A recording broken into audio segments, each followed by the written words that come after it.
So AEW happened. Will Ospreay and Hangman Page, they defeated Konosuke Takeshita and Josh Alexander. Um, yeah, whatever. This match happened. A lot of false finishes, a lot of crazy moves happened. That makes a 5-star match to appeal to Dave Meltzer. So it's like, yeah, that appeals to the smarks and whatever. I did not care for this match. I just didn't.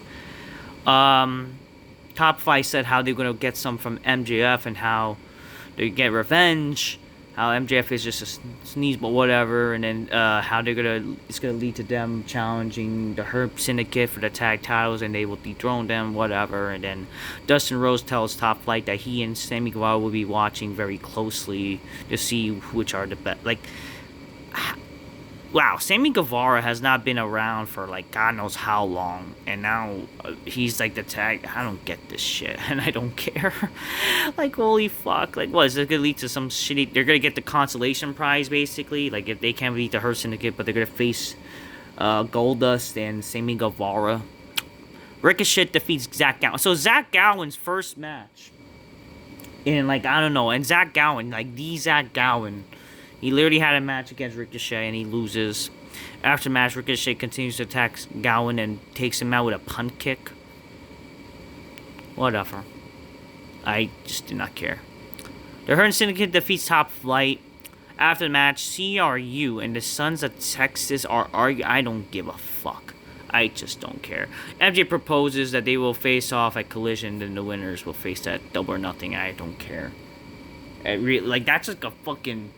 That's not a pay-per-view match. The fuck? Like, one of these teams gonna face the Hurt? I don't know. The Hurt Syndicate calls MJF to the ring so they can give him an answer. MVP and Shelton Benjamin gives a thumbs up and leads to Lashley deciding what he's gonna do. And he eventually does give the thumbs up to let MJF join them. And MJF announces that MJ will sign a contract and will officially join the Hurt Syndicate. This leads to MJF having his own lawyers to just have basically make sure that the contract is all secure, blah blah blah. I mean, I'm fine with this, but you know what's gonna happen. It's gonna lead to MJF breaking off the team. It's not gonna be some genuine stuff.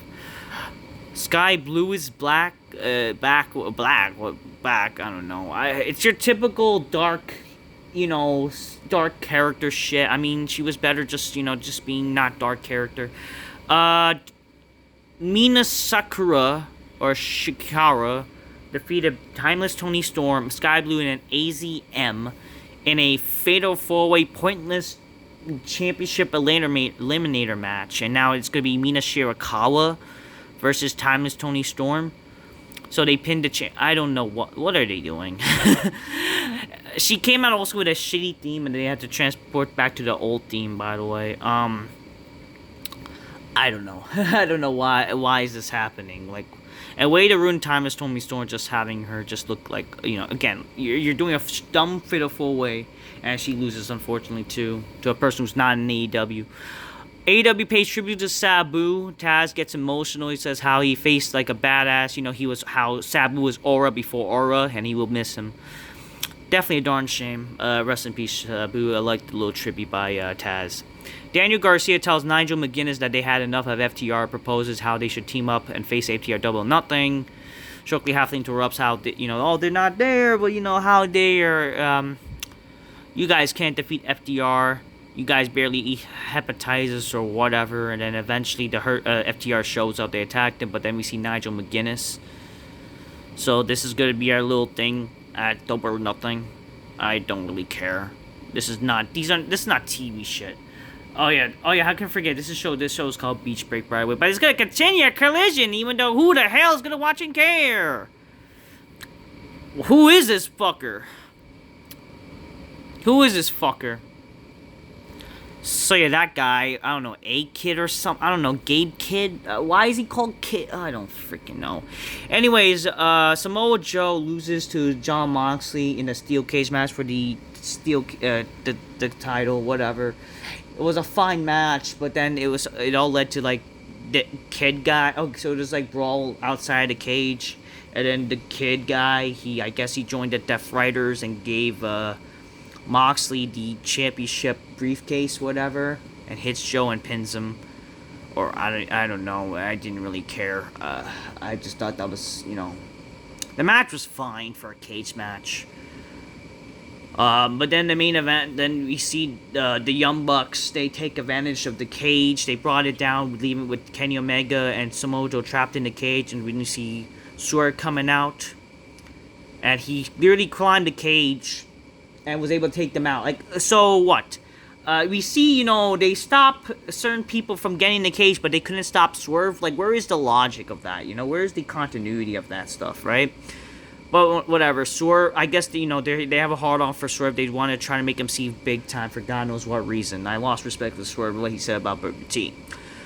Swerve, he takes out everybody, typical, from the cage, and then he's, it's all carnage up in here, with the cage and all that, and it makes me, what? I want anarchy. Us versus you guys and anarchy in the arena. And then it's set for the Double or Nothing, so like no world title match or whatever. It's just your typical, get it? It's Double or Nothing. They want to make anarchy in the arena the typical match for Double or Nothing for God knows what reason. Like, won't it make sense? Maybe do War Games. I got the idea. Like, maybe they should just do War Games at Double or Nothing since, Swerve mentioned the cage, right? Why not just do that? Double or Nothing? I mean, kind of fits the name. Why not a double cage match, right? Like double, blood and guts. It would make some sense. But no, they're not doing that shit. Unfortunately, they're just whatever. I don't know what to say. Like, great, it's your typical Anarchy Arena. We knew this was gonna happen, and this shit was so overbooked as hell. People want to talk about Cena Orton being overbooked. This was overbooked just to you could have left the show with Moxley celebrating the match, and then next week they could have done something involving Anarchy and whatever. But no, it just whatever. It just they want to try to I don't know. At least there's effort, but it's like wow, you picked the wrong times to do effort. Whatever. I mean, will the match be exciting? Sure. But it's a pay-per-view. Why the hell is it not a world title match on the line? And just, I don't know. I mean, I guess modern wrestling they don't care. Whatever. That's Double or Nothing. Till next time. Well, that's not Double or Nothing. This is AEW. Whatever. This was Beach Break, and did not feel fucking fun. You want to talk about Beach Break? You would see Tony Storm doing some hot freaking bikini thing, you want Beach Break, you gotta freaking act like it's a Beach Break shit, but no, you ain't doing shit, doesn't feel like a Beach Break, it just fucking feel like, oh great, it's, whatever, dumb, typical AEW shit. Till next time, peace, yeah, bye. This show wasn't terrible, I didn't really care. Till next time, peace, yeah, bye.